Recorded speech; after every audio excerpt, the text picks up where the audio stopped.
Dans ce chapitre, l'auteur explore les différentes dimensions de la conscience et de l'existence. Il explique que chaque plan de conscience est formé par la relation entre l'âme et la nature. Sur le plan individuel, notre existence est liée aux possibilités de développement et d'expérience, tandis que l'âme reste l'observatrice et le soutien de ces expériences. Cette dynamique existe également à l'échelle universelle, où l'âme universelle interagit avec les multiples pouvoirs et potentialités qui se déploient. L'auteur met ensuite l'accent sur la différence entre les différents plans de conscience. Dans le plan matériel, tout est limité et contraint par la nature. Notre existence est déterminée par les processus biologiques et physiques, et notre conscience est limitée par les capacités de notre corps. Les expériences intenses sont souvent perçues comme de la douleur ou sont bloquées par notre capacité limitée à les ressentir. La compréhension de ces concepts est essentielle pour la vie spirituelle et pour établir des relations plus profondes et complexes avec les plans de conscience supérieurs. Cela nous permet d'expérimenter des états de conscience plus élevés et de découvrir d'autres réalités. Ce chapitre est donc d'une importance capitale pour notre compréhension du chemin spirituel. Le texte décrit comment la relation de la nature avec l'existence, la conscience et l'énergie de la conscience définit le monde physique. Il explique que plus nous nous habituons à quelque chose dans la nature, plus cela devient monotone. Cependant, dans d'autres mondes, cette relation est différente, ce qui offre une expérience différente. 3 éléments caractérisent tous les plans, l'existence, la conscience et la joie. La matière, la forme et l'énergie jouent un rôle dans ces relations. Dans le monde matériel, la matière est rigide et la forme se brise si l'énergie se déplace rapidement. Dans le monde vital, l'énergie est plus importante que la forme et peut même pénétrer les autres objets. Dans tous les mondes, le plaisir est à la base de toutes les expériences. Le texte souligne également que tout ce qui est caché finit par émerger et que dans le monde physique, tout est distinctement séparé. Cependant, cette séparation est différente dans le monde vital. Enfin, le texte explique comment la densité de la matière dans le monde physique limite les possibilités d'expérience. Les possibilités de croissance et d'émergence sont constamment entravées par la nature même de l'univers matériel. Cependant, en tant qu'être humain, notre découverte de l'âme est inévitable et doit être notre objectif le plus élevé. Cependant, cela est également très difficile car il est constamment bloqué par la nature de la matière. Notre conscience émerge, mais elle est constamment ramenée à notre forme et notre identité est en constante évolution.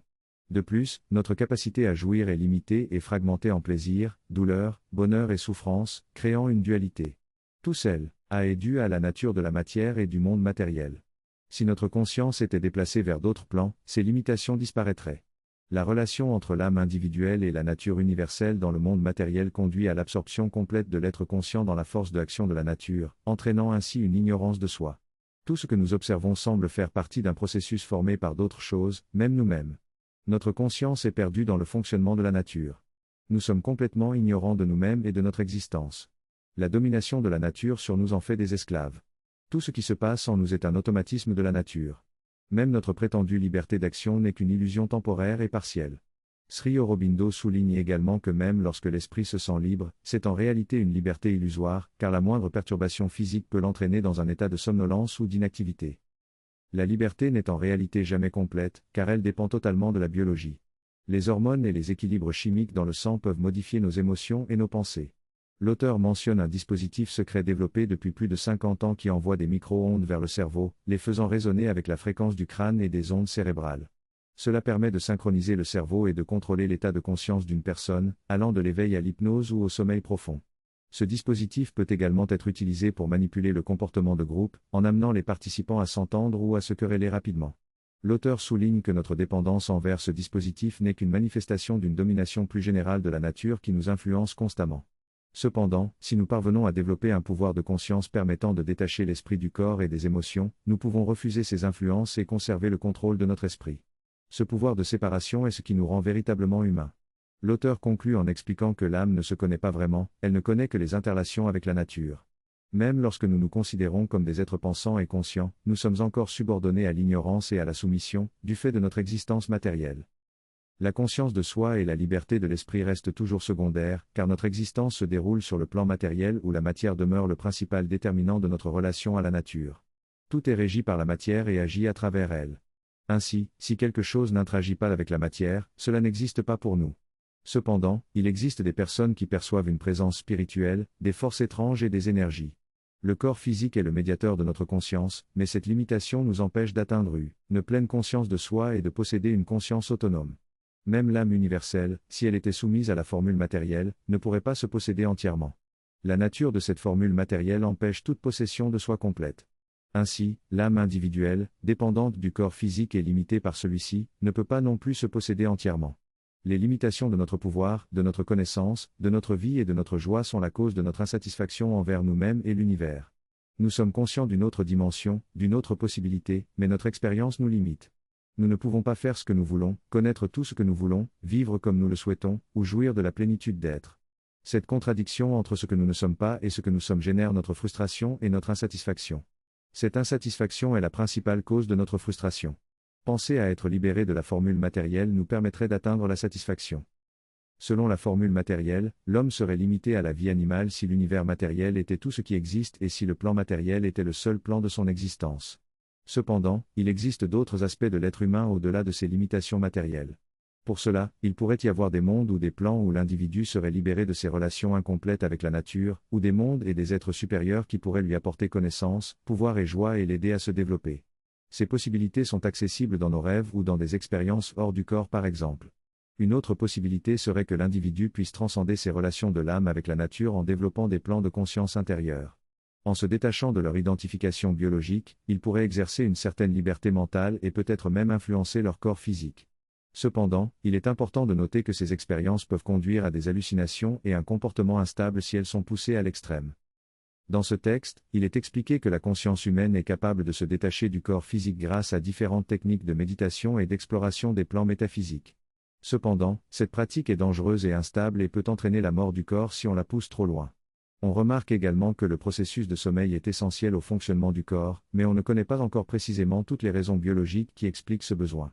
La relation entre la conscience et le corps est complexe, la conscience peut influencer les réactions physiologiques du corps, comme contrôler la colère ou l'adrénaline, mais on ne sait pas encore dans quelle mesure la biologie influence l'état d'esprit. L'auteur mentionne ensuite des exemples de personnes capables de rester sans manger ni boire pendant de longues périodes grâce à des méthodes de méditation spécifiques, suggérant qu'il est possible de se libérer de certaines dépendances biologiques. Cependant, ces méthodes restent anormales et ne permettent pas une véritable liberté. En revanche, une transformation spirituelle et l'accès à un pouvoir supérieur permettraient à la conscience de façonner la nature selon sa volonté, créant ainsi une véritable liberté et modifiant la relation entre la conscience et la matière. Cette transformation complète du rapport entre l'individu et son environnement physique est considérée comme la finalité ultime de ce cheminement spirituel. La transformation supramentale et la vie sacramentelle sont des concepts qui marquent une différence majeure par rapport à l'état actuel de notre conscience. Pour transcender cette relation, il est nécessaire d'accéder à des mondes libérés ou à des plans de notre propre être. Le mental a ses limites, mais il existe des plans supérieurs, dont le surmental, qui permettent d'accéder à des pouvoirs plus grands et de changer cette relation.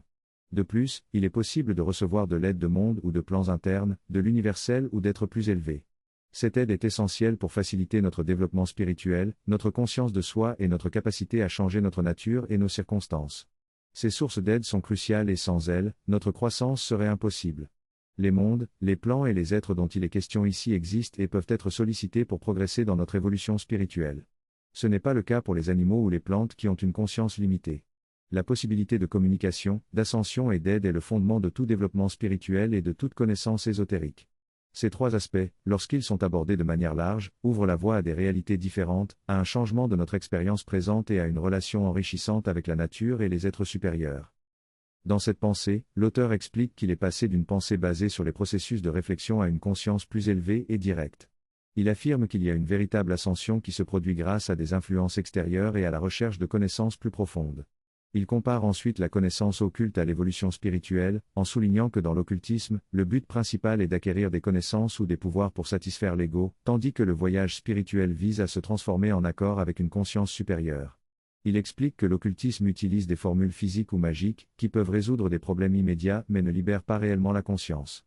En revanche, l'évolution spirituelle permet de se connecter à des états de conscience plus élevés de manière spontanée et sans effort, donnant accès à des pouvoirs et des connaissances supérieures. L'auteur donne des exemples de formules occultes, qui peuvent appartenir à différents niveaux de complexité, mais qui consistent généralement en des rituels et des offrandes physiques.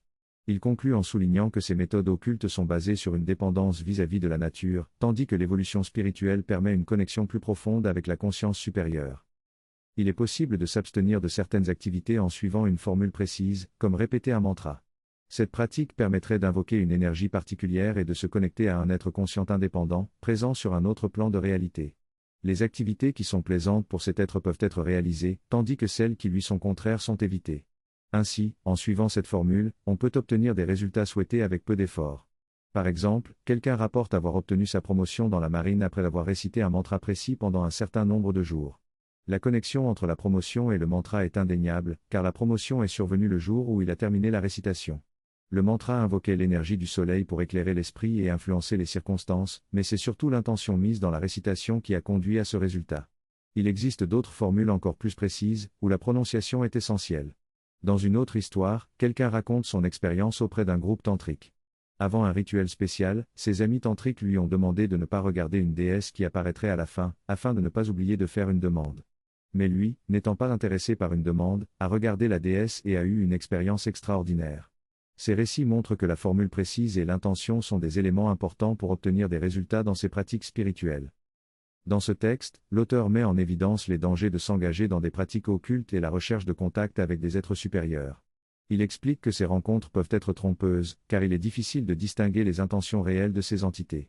L'auteur souligne que le véritable cheminement spirituel consiste à se consacrer à la plus haute divinité et à rechercher sa transformation intérieure. Il met en garde contre le risque de devenir possédé ou influencé par ces entités, ce qui peut conduire à une perte de liberté et à une croissance dans l'image de ces êtres. En conclusion, il souligne la différence entre l'accès à des dimensions supérieures à des fins égoïstes et l'engagement sincère avec la divinité suprême qui conduit à une libération spirituelle. Dans cet extrait, il est abordé la possibilité de communication et d'ascension vers des plans supérieurs. L'auteur explique que nous pouvons croître et évoluer en entrant en contact avec une influence provenant de plans supérieurs. Il mentionne qu'il existe des royaumes supérieurs au physique, tels que le vital et le mental, avant d'atteindre le spirituel. Il souligne également que la matière n'est pas suprême dans ces royaumes, mais que la force vitale en est le premier déterminant. Dans le monde physique, la matière est essentielle car elle enserre la vie et l'esprit, mais dans les royaumes supérieurs, la force vitale prédomine et détermine les formes. Le vital est décrit comme un monde d'énergie et d'émotion, où les formes ne déterminent pas les conditions de vie, mais c'est la vie qui détermine les formes. Les formes dans le vital sont plus fluides, libres et variables que dans le monde matériel. La force vitale est consciente et cherche la satisfaction de ses impulsions et désirs. L'auteur compare la relation entre l'énergie et la forme dans le monde physique et dans le vital. Dans le monde physique, la forme contient l'énergie, tandis que dans le vital, l'énergie peut prendre différentes formes fluides en fonction de son état. Par exemple, si une énergie de vie vous poursuit, vous pourriez la concevoir comme un tigre qui court vers vous. Votre réaction envers le tigre sera alors de fuir. Cependant, si vous changez votre relation avec l'énergie et décidez de faire face au tigre en la repoussant, votre énergie devient plus puissante et le tigre devient moins menaçant. Ainsi, l'auteur explique que dans les royaumes supérieurs, la relation entre l'énergie et la forme est plus fluide et libre, et que c'est la vie qui détermine les formes et les conditions d'existence. Dans cette description, il est question de l'expérience d'un rêve où un tigre pourchasse la personne. Cependant, celle-ci se montre courageuse et décide de ne pas avoir peur. À ce moment-là, le tigre rétrécit et devient un chat qui s'enfuit. Cette expérience onirique souligne que notre réalité et notre existence sont façonnées par notre énergie et notre perception. Les formes et les situations peuvent donc changer en fonction de notre état énergétique. Des expériences similaires peuvent également se produire dans des rêves où les formes évoluent en fonction de nos émotions et de notre relation avec elles. Il est expliqué que dans les rêves, il est possible de faire changer les formes en changeant notre relation avec elles, soit en ayant confiance et en invoquant une protection supérieure. Ces expériences de changement de forme sont également vécues lors d'expériences hors du corps, où les choses semblent se plier à notre volonté. Il est suggéré que cette capacité de changer de niveau de conscience est également présente dans notre vie quotidienne et peut être utilisée pour se libérer des émotions impulsives en s'élevant au niveau mental. Cette maîtrise de soi est un aspect important de la vie spirituelle et doit être enseignée pour obtenir une pleine liberté et un bien-être. Ce texte met en évidence la nécessité d'une maîtrise de soi interne à la fois dans la formation occulte et dans la vie spirituelle. En occultisme, cette maîtrise est utilisée pour exercer son influence sur les plans mentaux vitaux, tandis que dans la vie spirituelle, elle permet de se libérer de ses limitations et de son ego pour accéder à une conscience spirituelle plus élevée. L'objectif est le même, mais les résultats sont plus importants dans la transformation et la libération de la conscience pour des objectifs spirituels. L'idée est d'être capable de se détacher des états négatifs tels que la colère ou l'irritabilité en élevant sa conscience vers des états plus élevés de pensée et d'émotion. Cela nécessite une pratique régulière pour pouvoir le faire rapidement. Certains ont appris à le faire en sortant de ces états négatifs à force de volonté, mais peu ont réussi à amener cette influence supérieure dans les états inférieurs de manière consciente. Cependant, l'influence de la conscience supérieure sur les états inférieurs et la connexion entre eux sont ce qui fait toute la différence. Sans cela, on peut s'échapper des états négatifs, mais on ne peut pas s'en libérer complètement. Dans la vie physique, les désirs et les émotions deviennent notre réalité physique lorsque nous les exprimons, mais dans le monde vital et après la mort, ils deviennent notre réalité intérieure et déterminent nos actions. La clé est donc d'apprendre à contrôler nos désirs et impulsions dès maintenant, afin de ne pas être esclave d'eux dans les mondes subtils et après la mort. Dans cette partie du texte, l'auteur explique que si on ne purifie pas ses désirs et ne cultive pas son être intérieur, on vit de manière grossière et brute. Petit à petit, les désirs s'affaiblissent et on passe à un niveau plus élevé du vital où on commence à exercer nos impulsions et émotions. Si notre conscience mentale se renforce, on se rend compte que nos actions sont influencées par nos émotions et impulsions. On commence alors à se retenir et à exercer un contrôle sur soi-même grâce à notre conscience mentale. C'est à ce moment-là qu'on accède à des états supérieurs de conscience et qu'on peut franchir le passage vers le monde mental. Au fur et à mesure que notre vital se désintègre, on expérimente différentes réalités en fonction de notre état de conscience. Si nos désirs étaient grossiers, on passe par des enfers, mais si nos désirs étaient raffinés, on passe par des cieux.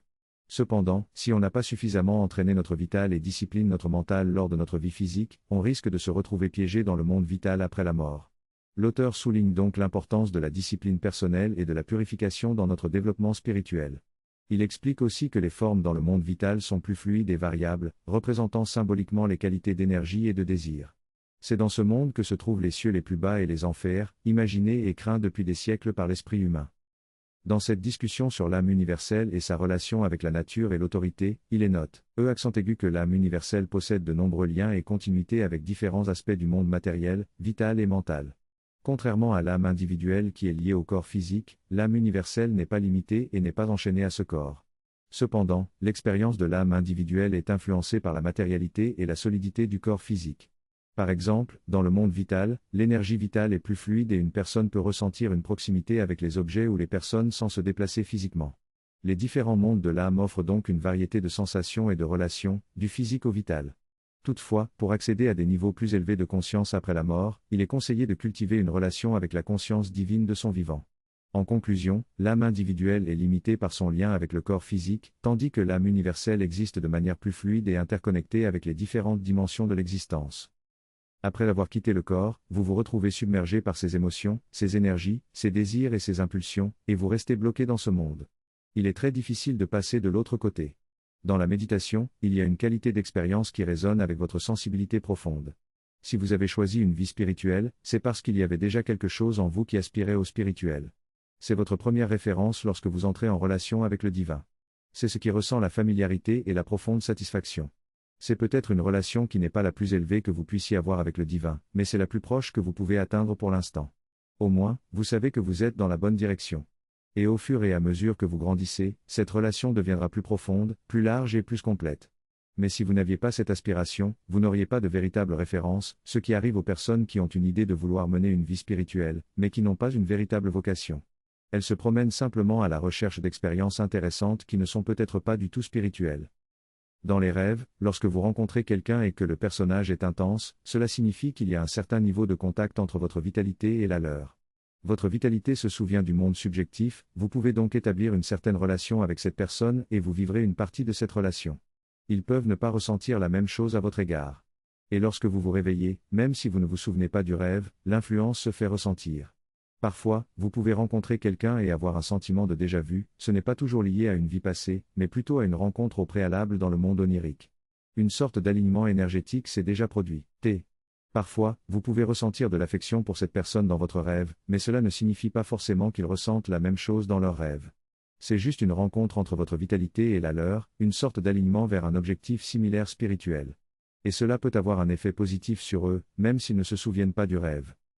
Ce que les gens ne réalisent pas, c'est que lorsque vous détestez ou n'aimez pas quelqu'un, vous créez une connexion énergétique avec cette personne qui nourrit la haine, non seulement en vous, mais aussi chez l'autre. La haine ne fait que renforcer une relation négative, qui n'est en réalité pas différente d'une forte attraction positive. Dans cette discussion, il est souligné que lorsque nous ne sommes pas capables de gérer ou de partager nos expériences, cela peut se transformer en haine et conduire à la séparation. Cependant, il est expliqué que dans le monde des relations énergétiques, les lois naturelles diffèrent et ont leur propre logique. Il est suggéré que les expériences vécues dans d'autres mondes ont un impact immense sur nos circonstances physiques, même si elles ne font pas partie de notre conscience. L'importance de la formation dans notre vie éveillée est soulignée, car tout ce que nous faisons dans le monde des rêves ne peut être fait que si nous avons appris à le faire dans le monde physique. Il est également expliqué qu'en prenant du recul et en observant séparément nos pensées, émotions et habitudes, nous pouvons devenir conscients de notre état de rêve et éventuellement nous réveiller dans nos rêves. La pratique de se demander si nous sommes en train de rêver pendant la journée est soulignée comme moyen d'ouvrir la voie à la conscience pendant nos rêves.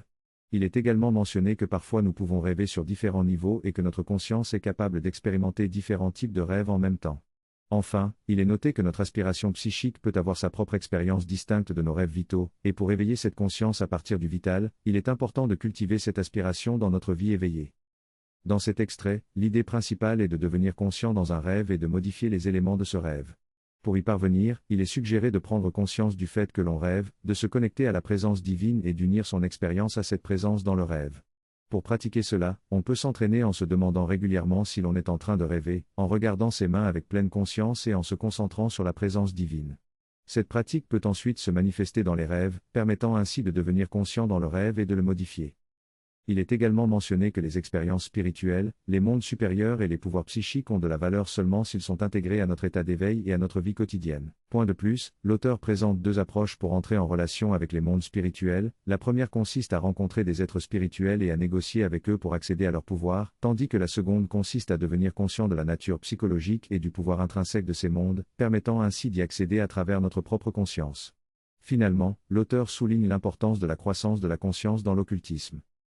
Yerevan nous parle de l'évolution spirituelle et de la façon dont celle-ci peut nous conduire à découvrir la vérité dans différents domaines de conscience. Il explique que souvent, les pratiques occultes limitent notre perception en nous donnant accès à des domaines plus vastes mais de manière limitée. Par exemple, nous pourrions voir une entité avec de nombreux bras ou armes, mais cela n'est qu'une représentation limitée de sa véritable nature, qui est en réalité bien plus vaste.